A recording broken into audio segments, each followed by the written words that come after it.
ਬਿਲਕੁਲ ਇਕੱਠੀ ਕਰਨੀ ਆ।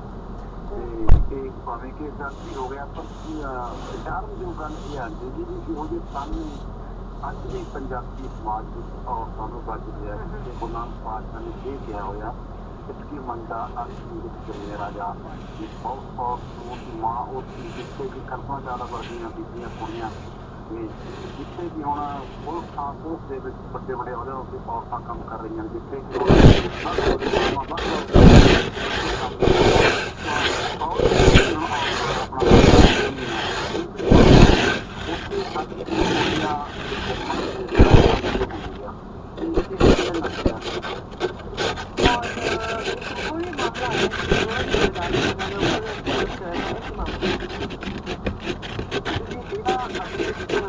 ਕਾਫੀ ਪੁਰਾਣਾ ਮਾਮਲਾ ਚੱਲ ਰਿਹਾ ਸੀਗਾ। ਦਿੱਲੀ ਗੁਰਦੁਆਰਾ ਪ੍ਰਬੰਧਕ ਕਮੇਟੀ ਦੇ ਉੱਪਰ ਬਹੁਤ ਲੱਗੇ ਹੋਏ ਸੀਗੇ।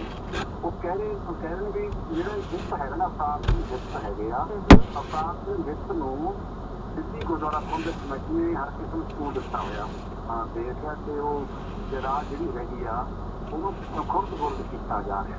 ਉਸ ਜਗ੍ਹਾ ਤੇ ਤਕਰੀਬਨ 16 ਜਗ੍ਹਾ ਹੈਗੀ ਆ, ਉਸ ਦੇ ਪ੍ਰਤੀ ਸ਼ਿਕਾਇਤਾਂ ਗਈਆਂ ਸੀਗੀਆਂ ਇਹਨਾਂ ਕੋਲੇ ਸ੍ਰੀ ਅਕਾਲ ਤਖ਼ਤ ਸਾਹਿਬ ਦੇ। ਤੇ ਸ਼ਿਕਾਇਤਾਂ ਦੇ ਵਿੱਚ ਫਿਰ ਅਕਾਲ ਤਖ਼ਤ ਸਾਹਿਬ ਨੇ ਉਹਦੀ ਪੜਤਾਲ ਕਰਨ ਵਾਸਤੇ ਸਿੱਧੇ ਤੌਰ ਤੇ ਇੱਕ ਮਨਿੰਦਰ ਸਿੰਘ ਸਿੱਖਾ ਦਿੱਲੀ ਗੁਰਦੁਆਰਾ ਪ੍ਰਬੰਧਕ ਦੇ ਪ੍ਰਧਾਨ ਹੈਗੇ ਆ, ਇੱਕ ਅਵਤਾਰ ਸਿੰਘ ਹੈਗੇ ਆ, ਤਖ਼ਤ ਸ੍ਰੀ ਹਰਿਮੰਦਰ ਸਾਹਿਬ ਪਟਨਾ ਸਾਹਿਬ ਦੇ ਪ੍ਰਬੰਧਕ ਬੋਰਡ ਦੇ ਹੈਗੇ ਆ ਉਹ, ਤੇ ਇੱਕ ਕਮਿਸ਼ਨ ਸਰਨਾ ਹੈਗਾ ਸਾਬਕਾ ਜਿਹੜੇ ਹੈਗੇ ਆ ਉਹ ਪ੍ਰਧਾਨ ਦੇ ਦਿੱਲੀ ਗੁਰਦੁਆਰਾ ਪ੍ਰਬੰਧਕ ਕਮੇਟੀ ਦੇ। ਤੇ ਇਹਨਾਂ ਨੇ ਮਨਜੀਤ ਸਿੰਘ ਜੀ ਕੇ ਜਿਹੜਾ ਕਿ ਜਾਗੋ ਸੰਸਥਾ ਦੇ ਮੁਖੀ ਹੈਗੇ ਆ, ਸਾਬਕਾ ਪ੍ਰਧਾਨ ਹੈਗੇ ਆ ਦਿੱਲੀ ਗੁਰਦੁਆਰਾ ਪ੍ਰਬੰਧਕ ਕਮੇਟੀ ਦੇ, ਇਹਨਾਂ ਨੂੰ ਤੰਗ ਕੀਤਾ ਹੈ ਖਾਲਸਾ ਸਾਹਿਬ ਨੇ। ਇਹਨਾਂ ਨੂੰ ਇਹਨੂੰ ਤੰਗ ਕਰਕੇ ਇਹ ਕਿਹਾ ਨਾਲੇ ਵੀ ਜਿਹੜਾ ਤੁਸੀਂ ਰਿਕਾਰਡ ਜਿਹੜਾ ਉੱਥੇ ਭਾਈ ਗੁਰੂ ਹਰਕ੍ਰਿਸ਼ਨ ਪਬਲਿਕ ਸਕੂਲ ਦਾ ਹੈਗਾ, ਜਿਹੜਾ ਹਾਈਨਗਰ ਸਕੂਲ ਹੈਗਾ, ਉਹ ਰਿਕਾਰਡ ਦਿਖਾਓ ਸਾਨੂੰ ਆ ਕੇ ਵੀ ਕਿਤੇ ਕੰਪਨੀ ਵਾਲੀ ਪੱਟੀ ਤਾਂ ਨਹੀਂ ਹੋ ਰਹੀ, ਨਾਲ ਮੇਰੇ ਤੁਸੀਂ ਖਾਣਾ ਨਹੀਂ ਆਏ ਕਿਤੇ। ਇਸ ਲਈ ਅਕਾਲ ਤਖ਼ਤ ਸਾਹਿਬ ਨੇ ਉਹਨੂੰ ਤਲਬ ਕਰਕੇ ਪੁੱਛਿਆ ਹੈਗਾ ਆਪਣੇ ਕਾਗਜ਼ ਦੇ ਨਾਲ ਲੈ ਕੇ ਆਇਓ, ਦੇਖੋ ਹੁਣ ਤੁਹਾਨੂੰ ਕੀ ਹੋਏਗਾ। ਉਹਨੂੰ ਬੁਲਾਇਆ ਹੈਗਾ 5 ਮਾਰਚ ਨੂੰ ਜਾਣਗੇ ਉਹ, ਤੇ ਉਹ ਕਿਹੋ ਜਿਹਾ ਫੈਸਲਾ ਹੁੰਦਾ ਵੱਖਰੀ ਗੱਲ ਹੈ, ਪਰ ਇਸ ਮੁੱਦੇ ਤੇ ਤੰਗ ਕਰਨਾ ਇਹਨਾਂ ਵਿਅਕਤੀਆਂ ਨੂੰ, ਸਿਆਸੀ ਲੋਕਾਂ ਨੂੰ ਇੱਕ ਆਪਣੇ ਆਪ ਦੀ ਮਿਸਾਲ ਹੈਗਾ। ਔਰ ਨੈਕਸਟ ਘਟਨਾ ਜਿਹੜੀ ਹੈਗੀ ਹੈ ਉਹ ਗੁਰੂ ਨਾਨਕ ਚੌਪੁਰਾ ਦੇ ਗੁਰਦੁਆਰੇ ਦੀ ਹੈਗੀ, ਉਹ ਕੀ ਖਬਰ ਹੈ ਜੀ? ਨਾਨਕਪੁਰਾ ਦੇ ਵਿੱਚ ਨਾ ਖੇਤਾਂ ਦੇ ਕੋਲੇ ਜਿਹੜਾ ਹੈਗਾ ਇੱਕ ਥਾਣਾ ਕੋਟ ਖਾਲਸਾ ਦੀ ਪੈਂਦਾ ਖੇਤਰ ਗੁਰੂ ਨਾਨਕਪੁਰਾ, ਉੱਥੇ ਦੇ ਗੁਰਦੁਆਰਾ ਸਿੰਘ ਸਭਾ ਹੈਗੇ ਆ, ਉੱਥੇ ਦੀ ਸਿੱਖ ਮਰਿਆਦਾ ਨੂੰ ਸਾਕਾਰ ਕਰਨ ਦੇ ਵਿੱਚ ਲੱਗੇ ਆ ਪ੍ਰਬੰਧਕਾਂ ਦੇ ਉੱਤੇ। ਉੱਥੇ ਦਾ ਇੱਕ ਲੰਗਰ ਹਾਲ ਹੈ ਗੁਰਦੁਆਰਾ ਸਾਹਿਬ ਦਾ, ਲੰਗਰ ਹਾਲ ਦੇ ਵਿੱਚ ਗਰੜ ਪ੍ਰਾਣ ਦਾ ਪਾਠ ਕੀਤਾ ਗਿਆ। ਗਰੜ ਪ੍ਰਾਣ ਇੱਕ ਹਿੰਦੂ ਗ੍ਰੰਥ ਹੈਗਾ ਅੱਗੇ ਵੀ, ਤੇ ਉਸ ਦਾ ਵੈਸੇ ਤਾਂ ਇਹ ਗੱਲ ਹੈਗੀ ਆ ਵੀ ਸਾਨੂੰ ਇਹਨਾਂ ਇਹੋ ਜਿਹੀ ਗਰੜ ਪ੍ਰਾਣ ਦਾ ਲੰਗਰ ਹਾਲ ਦੇ ਵਿੱਚ ਪਾਠ ਹੋ ਗਿਆ ਤਾਂ ਮੈਨੂੰ ਦਾ ਕੋਈ ਇਤਰਾਜ਼ ਨਹੀਂ ਕਰਨਾ ਚਾਹੀਦਾ।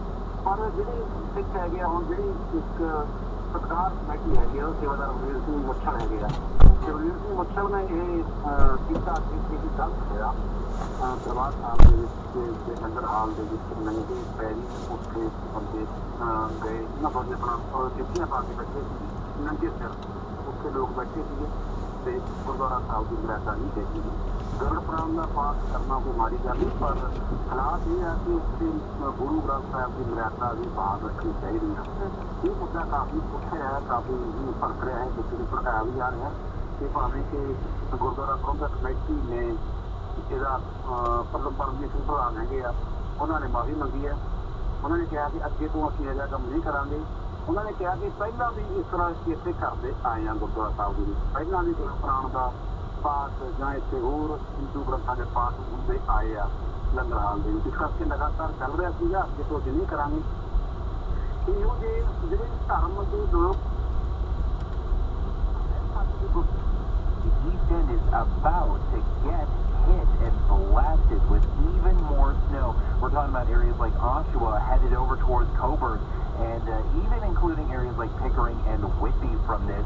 So the East End is about to get into some steady snow. I think with this 3 centimeter per hour snowfall rates are possible with this, and then as this continues to move further northeast, and that low intensifies. We're going to through this safely. And even before the storm, crews were out overnight finding the roads. Reporting live, Irene Precklid, 680 News. Well, at the courts today, an undercover Toronto police officer.